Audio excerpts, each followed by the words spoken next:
We're now days away from Art Basel. So exciting. One of the biggest cultural events in the world. The annual gathering attracts tourists, artists, and art enthusiasts, all clamoring to get a glimpse at the various creations on display. Look who is joining me this morning to talk about how art educates.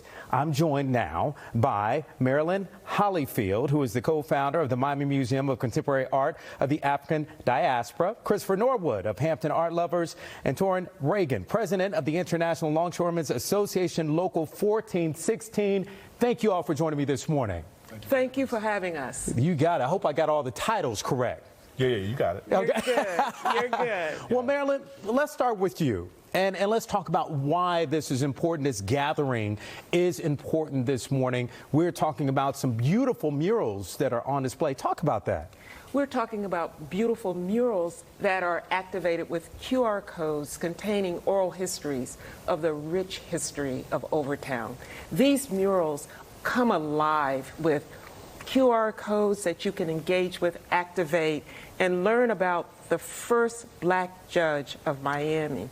And also learn about the rich history, power, influence, and economic value of the International Longshoremen Association Union Local 1416. Kicking off Soul Basel. And we are kicking off Soul Basel Sunday, November 27th, from 4 to 7.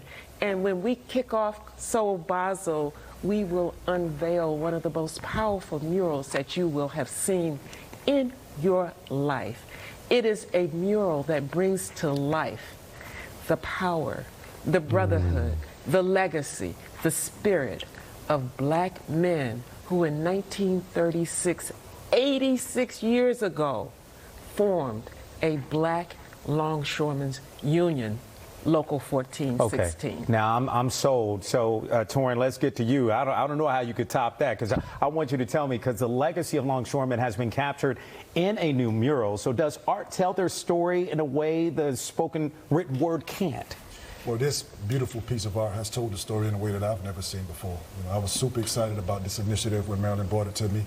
The men and women of Local 1416 were extremely excited to showcase what we've done throughout the community for the last 86 years. We're an integral part of everything that goes on in Overtown, and to be able to have a young artist like Reggie O'Neill express that through art is something that we're extremely proud of. Okay, and Christopher Norwood of Hampton Art Lovers, what does it mean to have this massive creation as a part of the historic Ward Rooming House, considered to be the epicenter of Miami's Black art scene?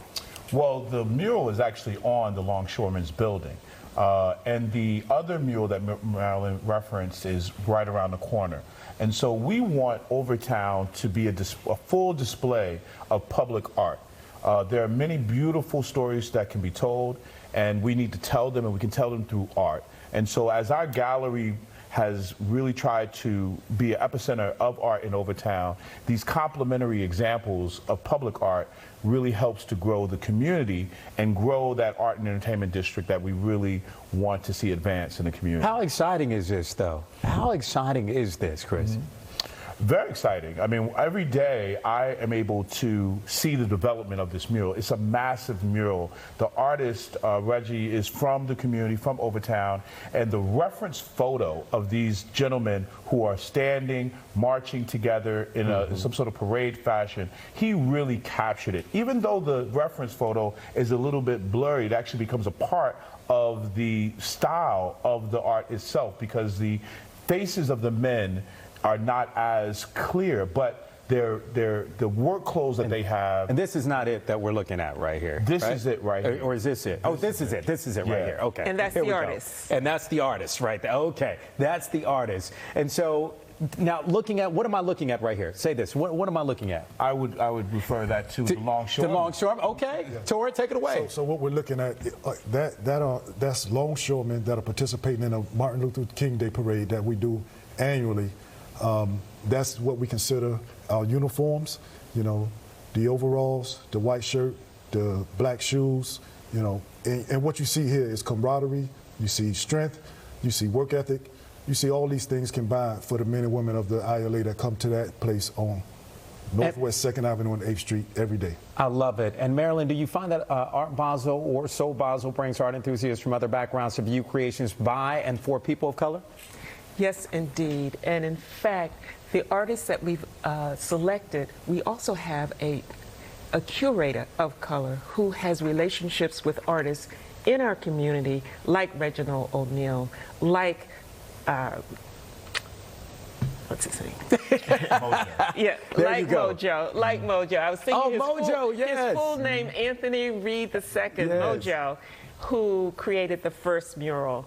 And we pride ourselves in uplifting and giving a platform, Amen. not only to the artists, but to curators, to writers, to people who support the art profession. And Christopher, why is this necessary for there to be a Soul Basel rather than just incorporating more art from people of color as part of the Art Basel experience? Well, you know, Hampton Art Lovers, we operate the historic War Rooming House Gallery. And we've been producing an art fair called Point Comfort Art Fair for the past few years.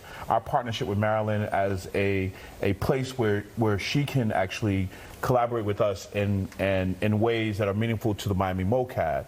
You know, we're having the opening of Soul Basel as a precursor to the unveiling of this mural. But our fair, why it's important is that, you know, African American art began the moment that black people set foot in the Americas. And that's why we call our fair Point Comfort, as in Point Comfort, Virginia, where 20 some odd Africans landed in Point Comfort, Virginia. And when you think about a place where art can really be expressed through an African aesthetic, yes, you can do that at many of the art fairs that happen in the beach or in Wynwood, but why not do it in the historic black community of Miami, which is Overtown?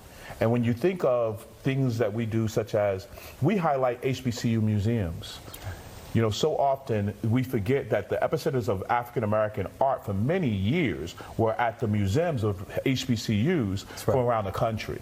And so this year we are actually showcasing artwork from Florida Memorial. They have we're showcasing 10 pieces from their collection, historic pieces by Hal Woodruff from the 1930s, and also 2 Benny Andrews paintings. You can't get that in other fairs. You can only get that in Overtown. And then of course we have a whole show of about 10 other artists that we're showcasing in an 80 by 40 foot tent behind our gallery, including the gallery itself, and we also have a show dedicated to Charles White. And Marilyn, do you find interest black art has been heightened following the murder of George Floyd? Yes, indeed. In fact, artists have that capacity to speak when our voices are silent. Artists can bring to light what we can't say in words, in vision or visual ways that are more powerful than words. Artists can communicate, they see, they feel, they hear what sometimes we miss. And it's that capacity, that genius of black artists to bring our spirit, our story, our feelings to the forefront. Very well said. Torrin, Marilyn, Christopher, thank you all for joining me. And I look forward to seeing many of those murals light up our city. I appreciate it. Thank you. Thank you. You got it.